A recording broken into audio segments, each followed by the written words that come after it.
Good morning, students.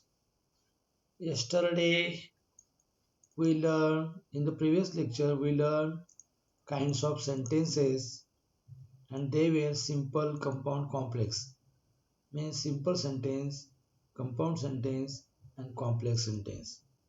We learned that simple sentence means when a sentence starts with main clause, means when a sentence has one predicate and one subject. That sub-sentence is known as simple sentence. When the sentence starts with two clauses, two subjects and two predicates, and that these two sentences are break to each other, then they have their own meaning, complete sense, so they are called compound sentences.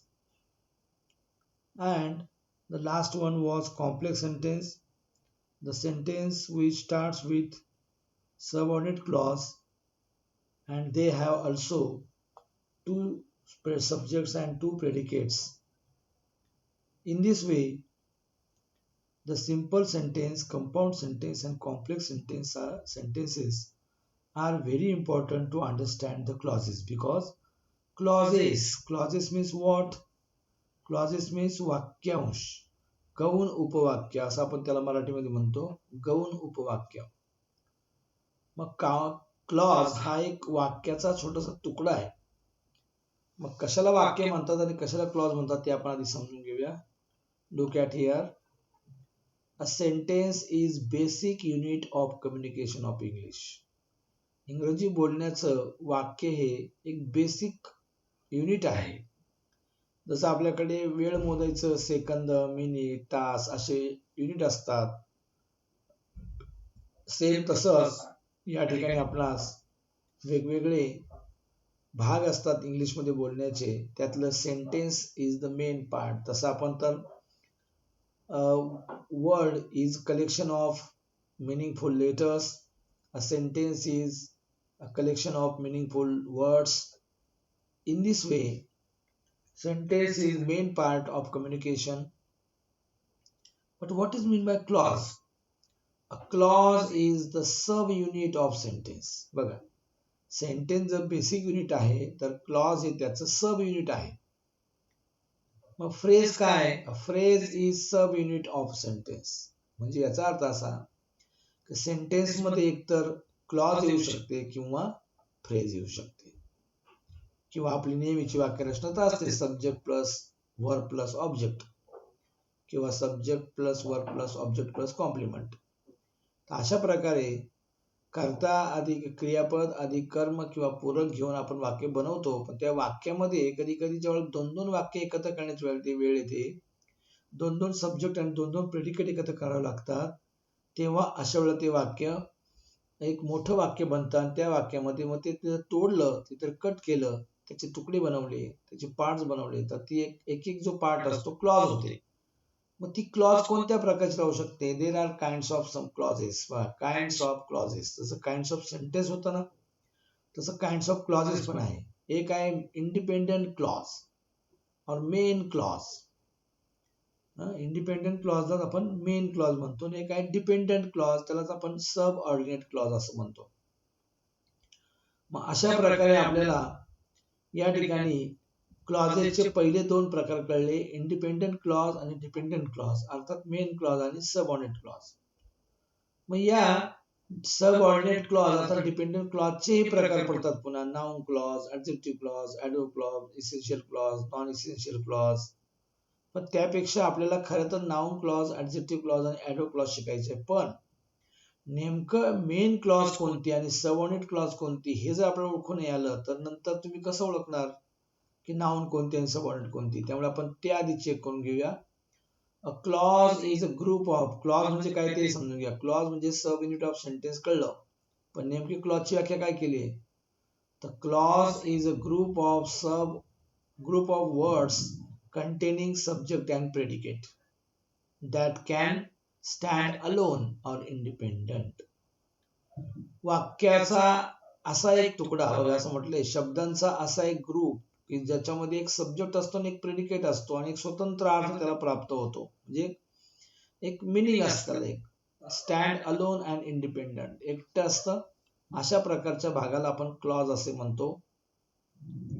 मग या क्लॉजचे प्रकार तर आपण नंतर पाहणार आहोतच, पण त्याच्या अगोदर आपल्याला ह्या क्लॉजेस काय असतं त्याचं चेक करूया. बघा, एकाच वाक्यामध्ये, या ठिकाणी त्याचं उत्तर आलेलं आहे, एकाच वाक्यामध्ये अनेक वाक्यांचा समूह असतो. त्या प्रत्येक वाक्यात स्वतंत्र उद्देश आणि स्वतंत्र विधेय म्हणजे सेपरेट प्रेडिकेट आणि सेपरेट सब्जेक्ट आणि सेपरेट प्रेडिकेट असतो. अशा वाक्याला आपण उपवाक्य किंवा पोटवाक्य अर्थात क्लॉज असे म्हणतो. म्हणून मी तुम्हाला मग म्हटलं की एखादं मोठं वाक्य, आता असं म्हटलं मी की when you will get up early you look fresh, जेव्हा तुम्ही लवकर उठता तेव्हा तुम्ही खूप फ्रेश दिसता. त्यामुळे इथे when you get up early हे एक वाक्य आहे आणि यू लुक फ्रेश हे एक वाक्य आहे. जर आपण ते तोडले तर आपल्याला when you get up early हे एक वाक्य, त्याच्यामध्ये व्हेन यू सब्जेक्ट आहे आणि गेट अप हे प्रेडिकेट आहे. त्यामुळे स्वतंत्र प्रेडिकेट, बघा एकाच वाक्यात स्वतंत्र सब्जेक्ट आणि स्वतंत्र प्रेडिकेट असतं. पुढे आपण हे वाक्य यू लुक फ्रेश, त्या यू लुक फ्रेश मध्ये पण यू आणि यू सब्जेक्ट आहे आणि लुक प्रेडिकेट आहे. अशा प्रकारे एकाच वाक्यात दोन दोन सब्जेक्ट आणि दोन प्रेडिकेट आलेले आहे. पण मग ते व्हेनचं पहिलं वाक्य तोडलं तर ती एक क्लॉज आहे आणि दुसरं जे वाक्य तोडलंय ती पण एक क्लॉज आहे. फक्त नंतर आपण ठरवूया की कोणती मेन क्लॉज आहे कोणती सबऑर्डिनेट क्लॉज आहे. तर त्याविषयी आपण नंतर बोलूच. या ठिकाणी बघा, father works in the garden and mother works in the kitchen too, असं एक वाक्य आहे. मग या वाक्यामध्ये बघा, father works in the garden आणि mother works in the kitchen too. मग इथे फादर ही सब्जेक्ट आहे, वर्क्स हे प्रेडिकेट आहे. इकडे मदर हे सब्जेक्ट आहे, वर्क्स हे प्रेडिकेट आहे. म्हणजे एकाच वाक्यात दोन दोन सब्जेक्ट दोन दोन प्रेडिकेट आलेले. पण जर ही वाक्य तोडली, आपण अँड पासून वाक्य तोडली, तर वाक्य बघा असं म्हणलं, father works in the garden आणि mother works in the garden. या दोन्ही सेंटेन्सला परिपूर्ण अर्थ आहे father works in the garden ह्या वाक्याला ह्या वाक्याची गरज नाही आणि mother works in the kitchen ह्या वाक्याला या वरच्या वाक्याची गरज नाही, कारण दोन्ही वाक्य तोडली स्वतंत्र अर्थ प्राप्त होतो. म्हणून या वाक्याला आपण मेन क्लॉज म्हणतो. मेन क्लॉज म्हणजे एक ज्या वेळेला एखाद्या विधानातून एखाद्या वाक्यातून पूर्ण अर्थाचा बोध होतो, पूर्ण अर्थाचा बोध करून देणाऱ्या क्लॉजला, कारण ती पण एक क्लॉज असते, कारण एक part of sentence, clause means part of sentence, unit of sentence, sub unit of sentence, त्याचा एक भाग असतो, तो वाक्याचा एक भाग असतो, वाक्याचा एक तुकडा असतो, त्याला आपण क्लॉज म्हटलंय.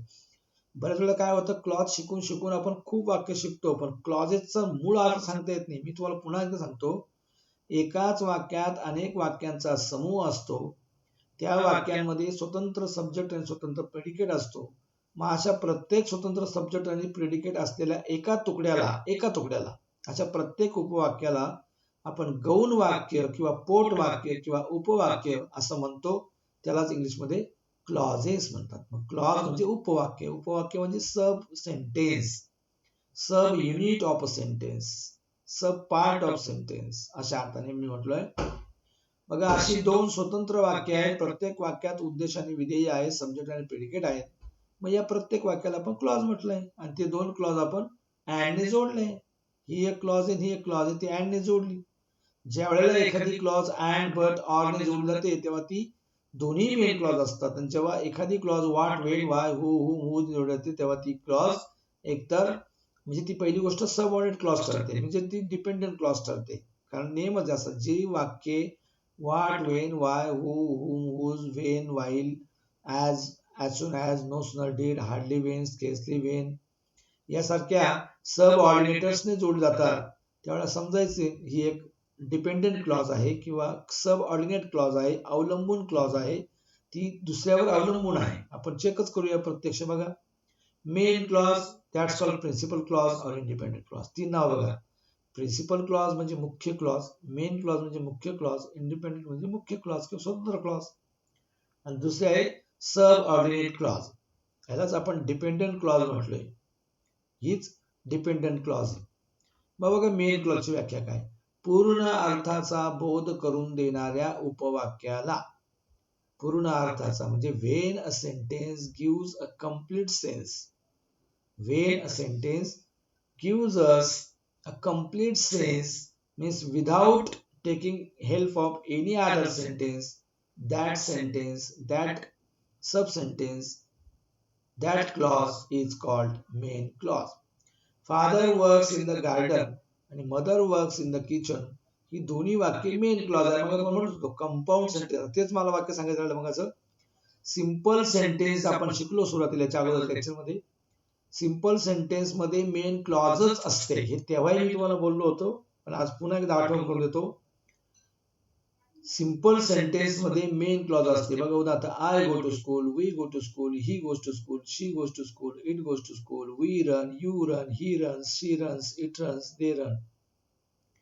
या वाक्या हे सगळे मेन क्लॉज आहे, कारण सिंपल सेंटेन्स येते. ज्या वाक्याची सुरुवात I, we, you, he, she, it, they यासारख्या सर्वनामांनी होते, किंवा त्या ठिकाणी Gopal, Ganesh, Rahul, boys, girls, teachers, he, she, it यासारखे नाउन किंवा प्रोनाउन येतात आणि एकच वाक्य असतं. सिंगल कॉन्सेप्ट असते, एकच सब्जेक्ट आणि एकच प्रेडिकेट असतो, त्याला आपण सिंपल सेंटेन्स म्हणतो. मग एका सिंपल सेंटेन्स मध्ये मेन क्लॉजच असते, सब ऑर्डिनेटचा विषयच नाही. का सब ऑर्डिनेट मध्ये नेहमी जेव्हा तेव्हा यासारखे शब्द येतात. असे केले तर, तसे केले तर, अभ्यास केला तर, मी इकडे जाताच तिकडे जातात, जेव्हा मी गेलो तेव्हा मी पाहिलं, असं जे वाक्य असतं जेव्हा तेव्हाची, त्या सगळ्या वाक्यांमध्ये आपल्याला सब ऑर्डिनेट क्लॉज दिसते. पण इथे मात्र दोन्ही मेन क्लॉज होत्या, कारण ते वाक्य अँड ने जोडलं होतं आणि दोघांना तोडलं असता स्वतंत्र अर्थ प्राप्त झाला होता. ओके. दोन मुख्य उपवाक्ये जोडणाऱ्या उभयान्वयी अव्ययाला आपण कोऑर्डिनेटर्स म्हणतो. म्हणजेच मेन क्लॉज जोडण्यासाठी and, but, or, either or, neither nor सारखे जे काही कंजंक्शन्स येतात ना, त्या कंजंक्शन्सला आपण सब कोऑर्डिनेटर्स म्हणतो, कोऑर्डिनेटिंग कंजंक्शन म्हणतो. उदाहरण, and, but, or, therefore, either or, neither nor, एट यासारखे जे शब्द, एवढे फिक्स बरं का मुलांनो, हे पण ध्यान ठेवा. And, but, or, therefore, either or, neither nor and eight हे 6-7च शब्द असे आहेत की जे एक्झॅक्टली दोन मेन क्लॉज जोडायला वापरले जाऊ शकतात. उदाहरण, I saw there but he did not response me. मी त्याच्याकडे पाहिलं पण त्याने मला रिस्पॉन्स दिला नाही. Do you like tea or coffee, तुला चहा आवडतो की कॉफी, अशा प्रकारे. किंवा he stop there therefore I look at him, तो थांबला तिथे म्हणून मी त्याच्याकडे बघितलं. तर अशा प्रकारे जी काही वाक्य आहेत, किंवा आयदर ऑर, नायदर नॉर, तर या वाक्यांना आपण, या शब्दांनी जोडलेल्या वाक्यांना आपण मेन क्लॉज असं म्हणू शकतो.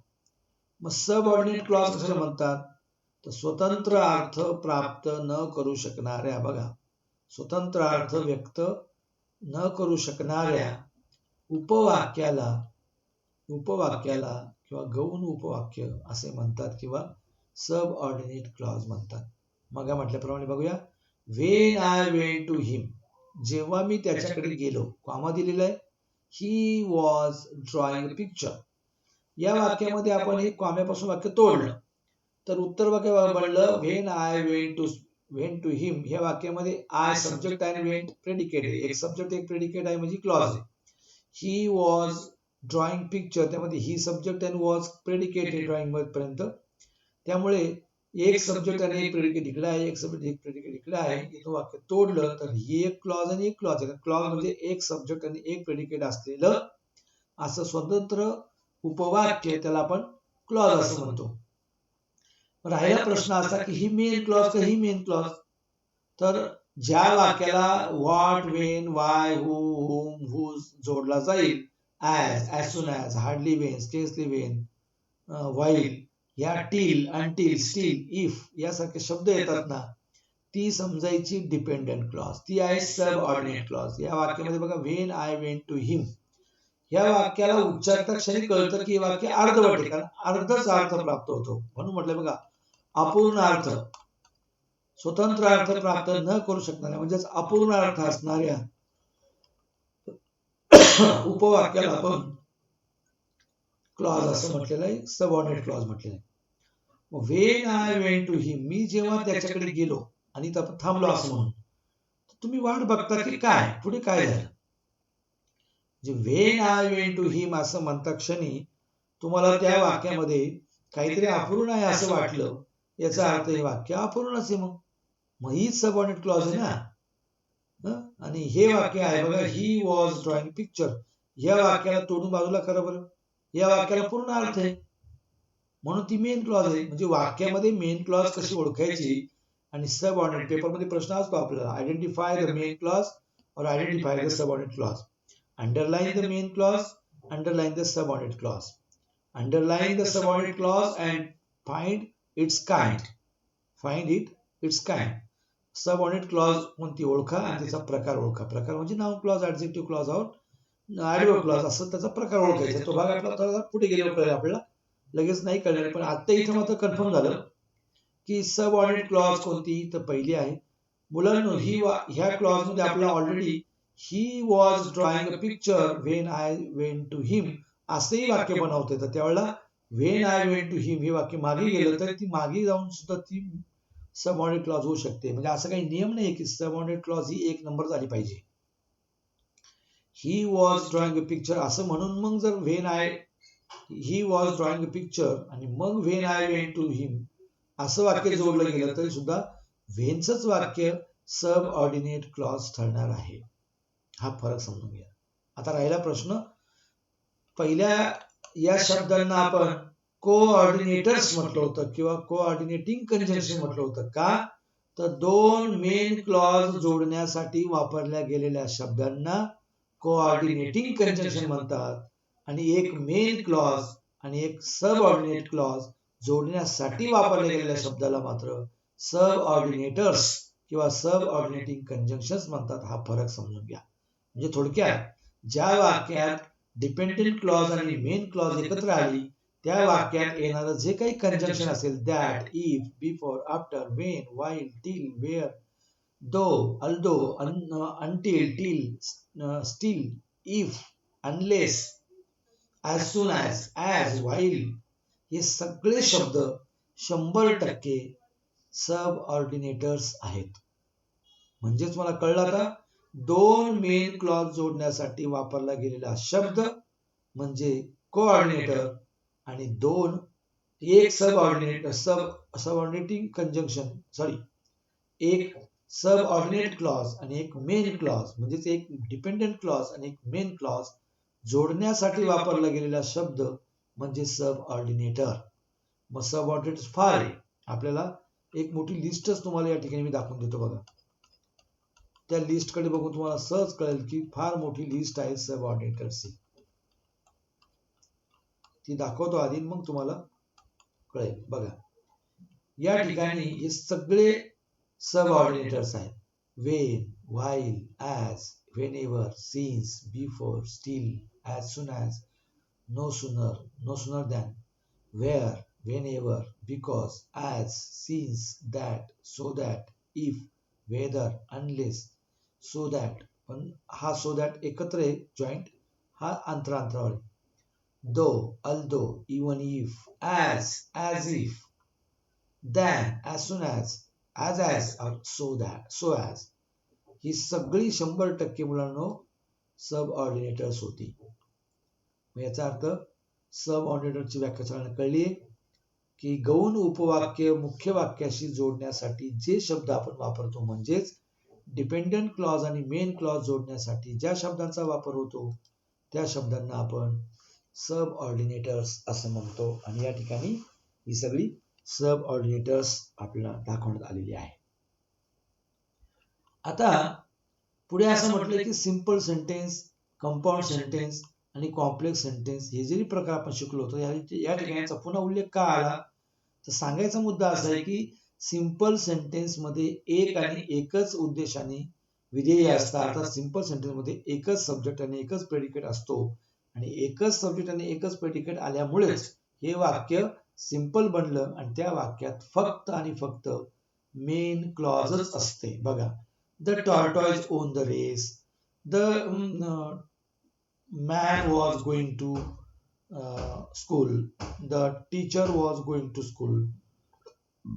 I'm looking at you. You are looking at me. I'm teaching. You are listening. He is going. She is writing. They are talking. They are discussing. The Prime Minister is coming towards us.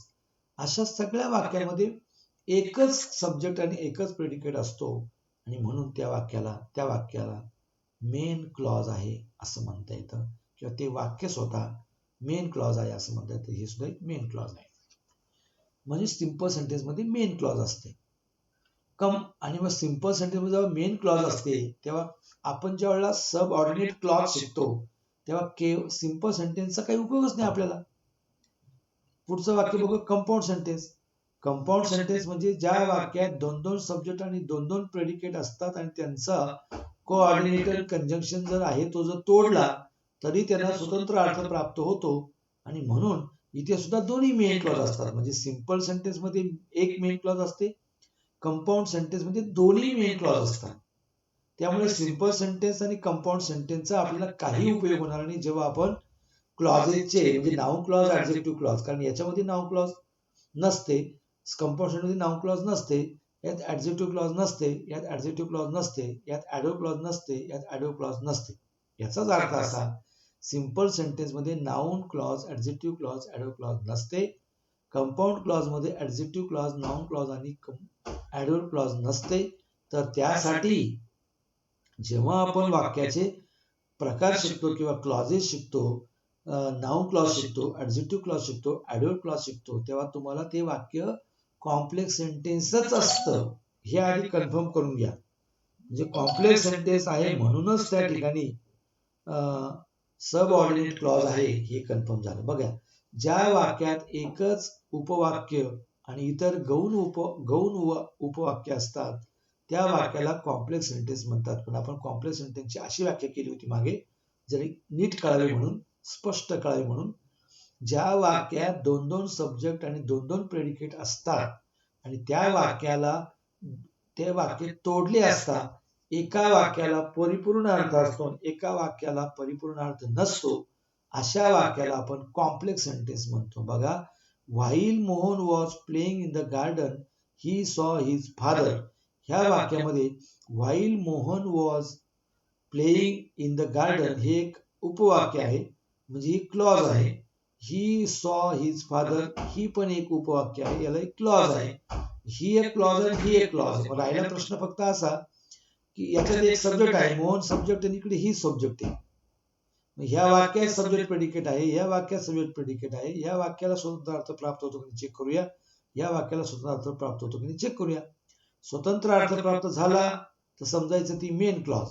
मग he saw his father या वाक्याला स्वतंत्र अर्थ प्राप्त होतो म्हणून हे वाक्य मेन क्लॉज आहे. पण व्हाईल शब्द आल्यामुळे जेव्हा मोहन खेळत होता, जेव्हा मोहन गार्डन मध्ये खेळत होता, या वाक्याला अर्थ पूर्ण प्राप्त झाला नाही, अपूर्ण अर्थ प्राप्त झाला.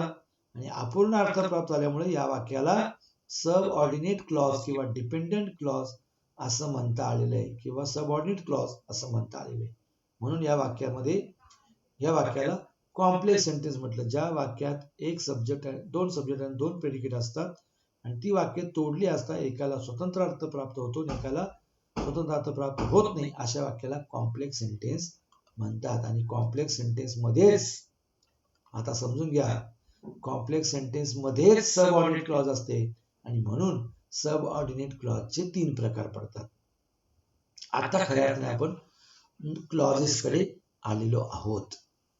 Noun clause, adjective clause, adverb clause हे ऑलरेडी सब ऑर्डिनेट क्लॉजचे प्रकार आहे, डिपेंडंट क्लॉजचे प्रकार आहे, मेन क्लॉजचे नाही. मेन क्लॉजला पुन्हा प्रकार पडत नाही, समजून घ्या.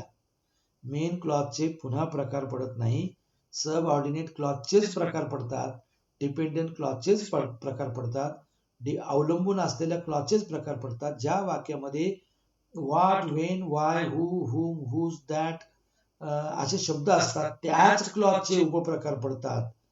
ऍज असतो, व्हाईल असतो, व्हेन असतो, हू असतो, व्हॉट असतो, व्हेअर असतो, याच क्लॉजेसचे प्रकार पडतात.